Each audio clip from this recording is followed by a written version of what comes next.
story. Very short lang siya, no? Opo. So, kung nakinig kayo, sino ang ating main character sa ating story? Sabay-sabay na lang natin bigkasin. 1, 2, 3, go! Daniel. Sino gustong pumunta dito sa harap at ikwento ang buhay ni Daniel? Kahit short lang. Kung ano lang yung naaalala niyo doon sa story. Sino? Bianca. Ayaw mo? Bakit hindi ata kayo nakinig? Bakit? Okay, si Daniel yung main character sa story. Kailangan makinig kayo ngayon sa akin sa sasabihin ni teacher kasi mamaya mag-roleplay ulit tayo kung ano ang pagkakasunod doon sa story, i-a-act nyo sa harap. So, si Daniel daw ay isang Hulyo na kasama ng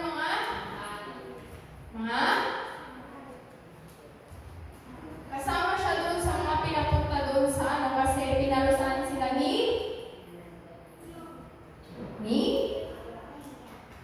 Ayan. So, meron nasabi doon sa story, ilang beses na-prepare si Daniel. Gino. Okay, very good. Palakpakan natin si Gino. Nakikinig siya. Sabi doon sa story, 3 beses daw siya nag-prepare every day. So, kayo, ilang beses kayo nag-prepare sa isang araw? Rico, ilang beses kayo nag-prepare sa isang araw? Isa. Pag matutulog ka na, pagkagising mo. Pag matutulog si Aya. 2. Matutulog siya ka? Magigising si Kuya Ivan. 4. Okay, ano yun? Ay, 3. Matutulog. Kakain, tapos magagising. Si Mark. 1 lang. Si Gab, ilan?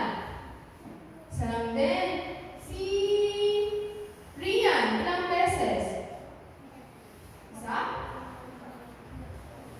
3. Okay, so si Rian, 3 beses siya nag-prepare sa isang araw. So, kanino ba nag-prepare si Daniel? Kay God. Kanino nag-prepare si Daniel, Kuya Christopher? Kay God. So, yan. Tapos daw, may mga na-invite kay Daniel. Kaya gumawa sila ng batas. Sa school nyo, meron ba kayong mga rules sa loob ng classroom? Kulin, may rules ba kayo sa loob ng classroom nyo? Meron. Bawal, maingay. Ano ba mga rules sa classroom nyo? Si Clarkson daw. Anong rules sa classroom nyo, Clarkson? Bawal? Maingay, makinig kay teacher, ano? So, Bianca, anong rules sa classroom nyo?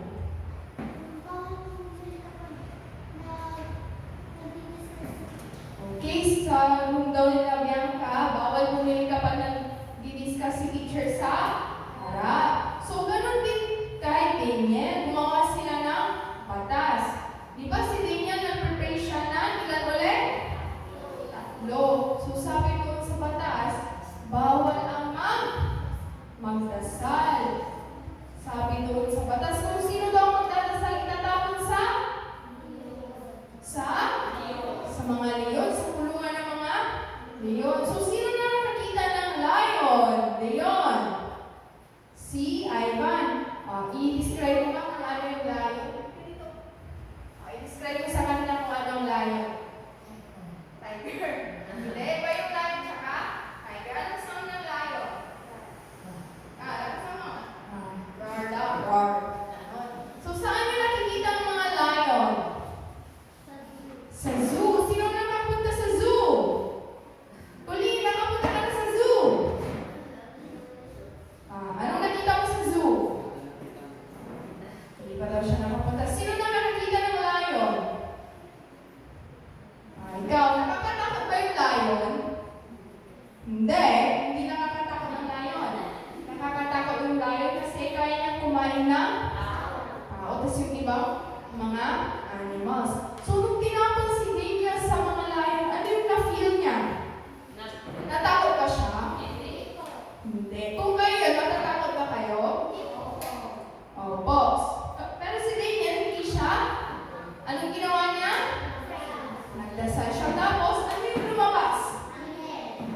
Angel? Anong sabi ng angel? Anong ginawa niya dun sa mga lion? Okay, very good. Palapakan natin si Ate Bianca. Nakikinig siya. Ginawa ng angel, sinara niya yung bunga ng mga lion. So, kinabukasan nun, akala ng iba, kinain na si Daniel. Pero bumalik si Hari Dario. Bumalik siya kasi gusto niya si Daniel. Pero, naano lang siya kasi gumawa ng batas yung mga kasama niya. Pero si Hari Dario gusto niya si Daniel. So, nung bumalik si Hari Dario doon sa den, anong nakita niya? Buto na ba ni Daniel? Hindi. Anong nangyari kay Daniel? Nung pinuksan na yung den, siya ay buhay. Kuyarin ko, siya ay, anong nangyari kay Daniel? Nung pinuksan yung lion's den, naging buto pa siya? Kinain pa siya? Hindi. Hindi. Anong nangyari sa kanya? Ha? Ano? Hindi daw siya nakikinig. Si Bianca, buhay siya sinong buhay? Si Daniel. Ano nangyari doon sa mga lion? Wala. So, buhay si Daniel.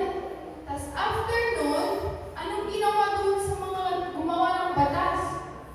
Sila yung pinakain sa mga leon. Ayan. So, yun yung kwento ni Daniel. Christopher, yun yung kwento ni? Christopher, yun yung kwento ni? Christopher, yun yung kwento ni? Ni? Daniel. Okay, so gusto ko may isa pang mag-narrate dito sa harap bago tayo mag-proceed sa role play. Isa. Sino gusto? Yung kwento niya lang yung buhay ni Daniel.